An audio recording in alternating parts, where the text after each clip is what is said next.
In this tutorial, we are going to look at the heart. We're going to look at its structures and how they function, as well as blood and its direction and flow through the heart in a closed system. So we'll just get started with labeling.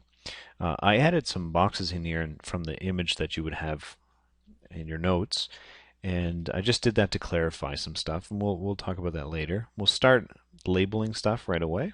Here is the first label we'll put. I'm using red to indicate oxygenated blood. And so this is the left atrium. The blood then needs to pass through these valves. These are generally called AV valves for atrioventricular valves. But this one has a special name. It's called a mitral valve. And it prevents valves. These valves prevent backflow through the heart. If you have a murmur, this is usually one of the problems when these valves are leaky and they don't close properly. They're made of connective tissue, and I'll show you another animation later. Moves into the left ventricle.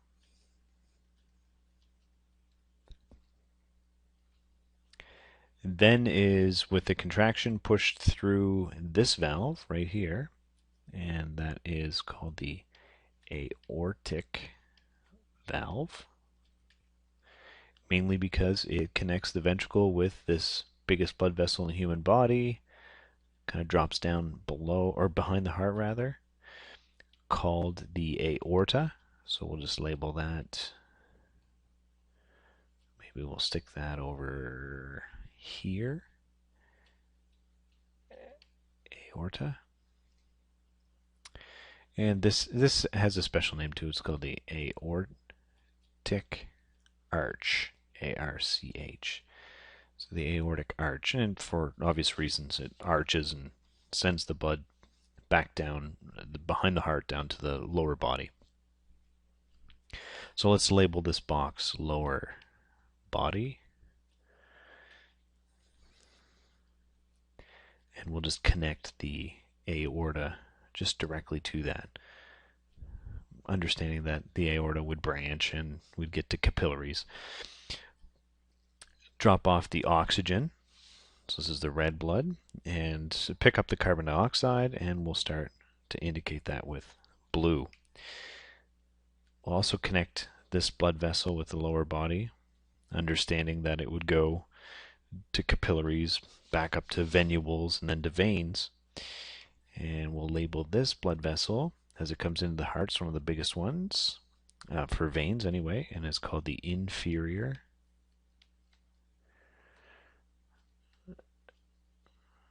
vena cava. So the blood deoxygenated with lots of CO2 makes its way into this chamber of the heart. And there's its partner over there, the left atrium, and this would be the right atrium. And again, through this general AV valve clasp, this is called the tricuspid valve. Tricuspid. It's a US. And into this chamber called the right ventricle.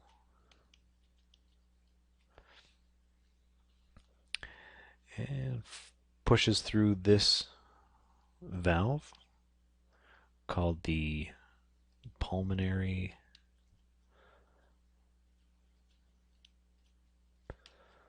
the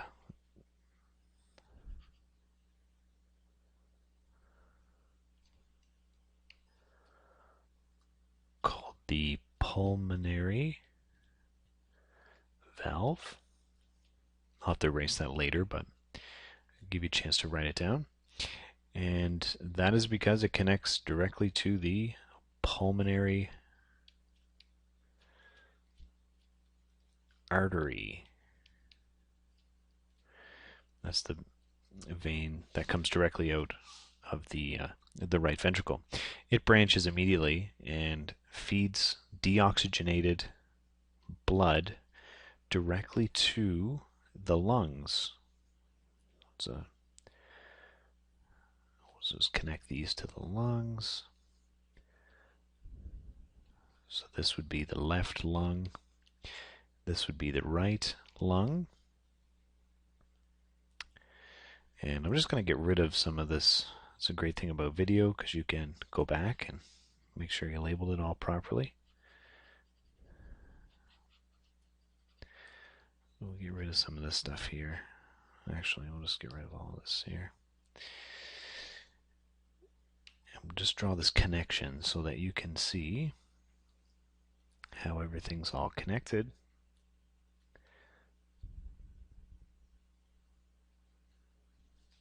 And we'll try to do the same here.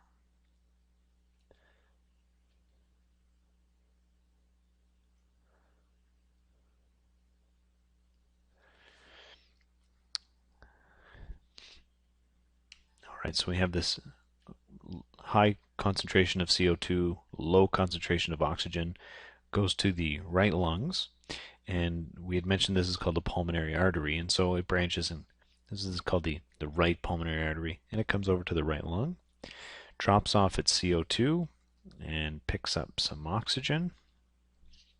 So we're back to oxygenated blood, and it comes back through these blood vessels, which are called, I'll just put a big circle here, and we'll call them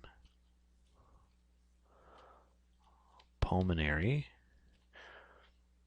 veins.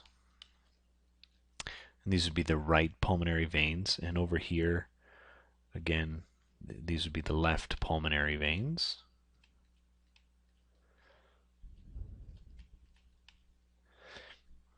So this is dropping off CO2, picking up oxygen, and then feeding it back into the left atrium, back where we started. Now off the aorta, up here, again, I can connect these, so we can, now this just feeds the upper body, the head,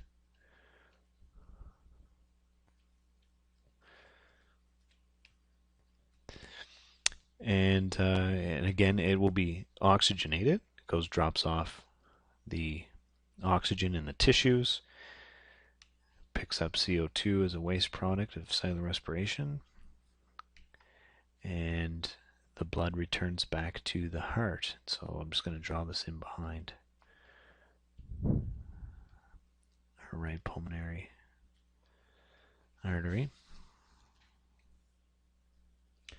We'll bring that deoxygenated blood back to the heart through this blood vessel right here.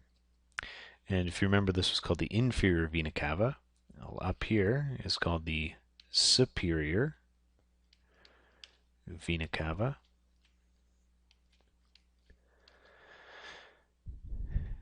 And we're back into the heart, and you can follow it through and get deoxygenated and come back and pump out to the body and drop off its oxygen, pick up CO2, come back to the heart, go to the lungs, and that's just a continuous cycle. So it's all connected, and it's all a closed system. So in class we stress that your cells are not bathing in blood, but they're bathing in interstitial fluid. So the nutrients, oxygen, carbon dioxide can make their way from the blood through the capillaries into this fluid and then supply the cells with what they need. I thought I'd just show you, here's a rendering of, we'll see if we'll get what we need here. Here's the heart here. And so we can just kind of take a look at it, and this is what it would look like if we were to have one. And you can see kind of the first thing we see is all these arteries and veins that actually supply the tissue of the heart with oxygen and take away its carbon dioxide. And this is the coronary circulation that we talked about in class. Typically we don't get to see the backside of the heart, so let's see if we can kind of rotate it around and see if we can kind of identify some structures. That, of course, is the left atrium, and this is the right atrium, and this superior vena cava is up at the top and inferior vena cava down at the bottom. So kind of interesting stuff I think would be to look inside the heart, and so you have some really cool, you see the valves in there, and what we're looking at over here is the left ventricle.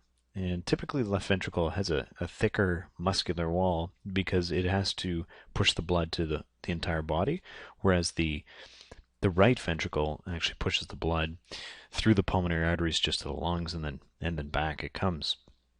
So there's a lot more need for some pressure. There's a lot of pressure on the arterial side of the flow, and the venous side is not so much. So you can kind of see now what I was talking about with the mitral valve being, bicuspid, having two cusps of tissue, and this would be tricuspid. And I think you could see the 1, 2, and then 3 cusps. Oh, right there, 3 cusps of that valve, and they all just work to prevent the blood from actually going back into the atrium.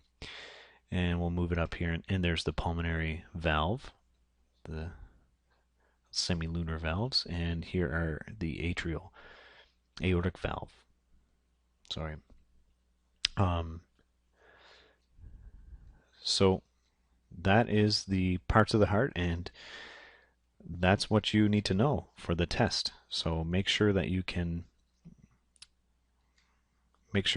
label this, and you could follow the blood flow through the heart, know the parts, and how they're all connected.